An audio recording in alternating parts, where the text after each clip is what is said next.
आज की इस वीडियो में हम बात करने वाले हैं माइक्रोस्पोरोजेनेसिस एंड माइक्रोगैमेटोजेनेसिस के बारे में।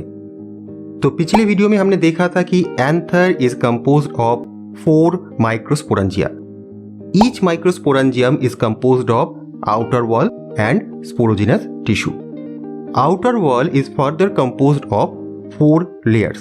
From outside to inside they are epidermis, endothecium, middle layer and tapetum. Tapetum के अंदर होता है sporogenous tissue.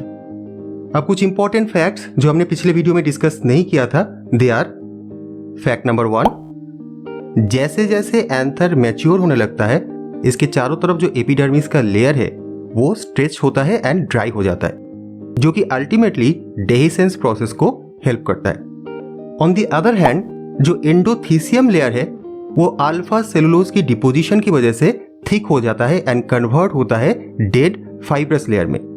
But at the point of stomium endothecium thin ही रहता है, because this is the point जहां पे डेहिसेंस के टाइम एंथर रप्चर होता है। तो अब हम बात करते हैं माइक्रोस्पोरोजेनेसिस के बारे में, which is one of the pre-fertilization events in case of anther। तो जैसे जैसे एंथर मैच्योर होने लगता है, टैपेटम के अंदर जो स्पोरोजेनस सेल्स हैं, each of the sporogenous cell mitotic cell division के थ्रू जनरेट करता है PMC यानी pollen mother cell. Each pollen mother cell is composed of a callose made cell wall and a diploid nucleus. तो जैसे ही PMC generate हो जाता है, यहीं से शुरू होता है माइक्रोस्पोरोजेनेसिस प्रोसेस।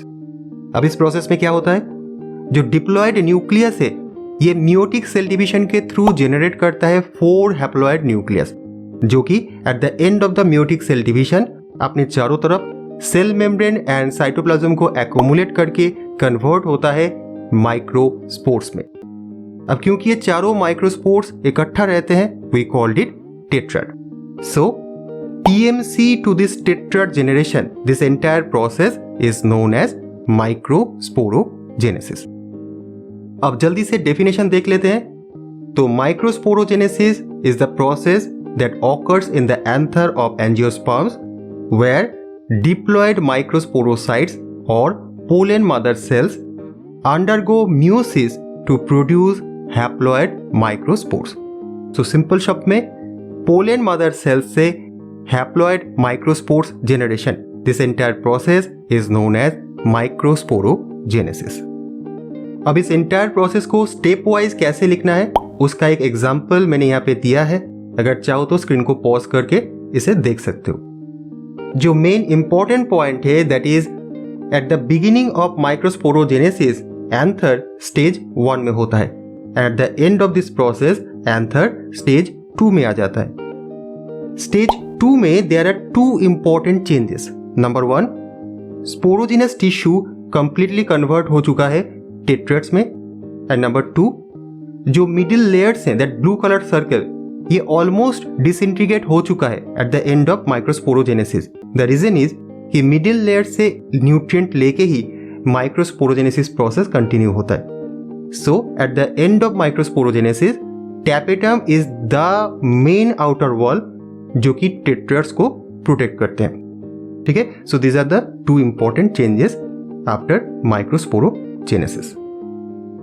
ओके, अब बात करते हैं नेक्स्ट इवेंट की, and that is microgametogenesis. Okay, microgametogenesis में क्या होता है, माइक्रोस्पोर कन्वर्ट होता है मेल गैमेटोफाइट में यानी मैच्योर पोलन ग्रेन में। माइक्रोगैमेटोजेनेसिस को प्रिकोशियस भी कहा जाता है क्योंकि इसकी जो बिगिनिंग है, इनिशिएशन है, ये माइक्रोस्पोरेंजियम में हो जाता है। So that is why it is known as a precocious process. अब माइक्रोगैमेटोजेनेसिस प्रोसेस को थोड़ा डिटेल में डिस्कस करते हैं। तो जैसे कि मैंने स्टार्टिंग में कहा था कि माइक्रोगैमेटोजेनेसिस इनिशिएट होता है माइक्रोस्पोरेंजियम में आफ्टर माइक्रोस्पोरोजेनेसिस। तो माइक्रोस्पोरोजेनेसिस से हमें मिला टेट्राड, जिसके चारों तरफ पोलन मदर सेल का जो कैलोज वॉल है वो रह जाता है, and because of this wall चारों माइक्रोस्पोर्स इकट्ठा रहते हैं and form tetrad. Eight the beginning of this process ये कैलोज वॉल डिग्रेड हो जाता है बाय एन एंजाइम कॉल्ड कैलेज, जो कि टैपेटम से सीक्रेट होता है। जैसे ही वॉल डिग्रेड हो गया, चारों माइक्रोस्पोर्स टेट्राड से बाहर निकल आते हैं and they exist as a individual microspore cell but within the microsporangium. Each microspore is consist of single haploid nucleus, but cell के अंदर कोई भी वैक्यूल नहीं होता है.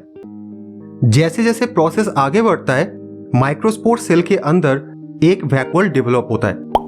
Due to this vacuole formation, microspore nucleus cell wall की तरफ move करता है, बट एक पर्टिकुलर डायरेक्शन में. Now due to this movement trigger होता है एक एसिमेट्रिक माइटोटिक सेल डिवीजन, जिसके वजह से दो अनइक्वल सेल्स जनरेट होते हैं. छोटे वाले सेल को कहा जाता है जेनरेटिव सेल एंड जो बड़ा वाला सेल है उसे कहा जाता है वेजिटेटिव और ट्यूब सेल.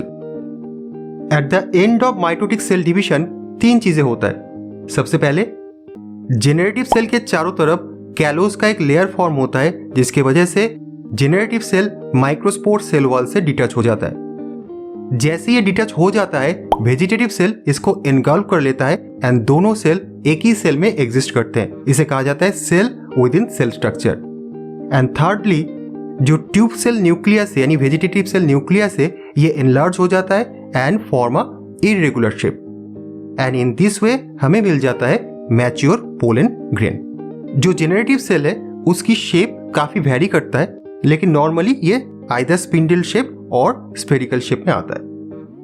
अब कुछ प्लांट्स में पोलन ग्रेन 2 सेल स्टेज में ही रह जाता है, यानी 1 generative cell and 1 vegetative cell.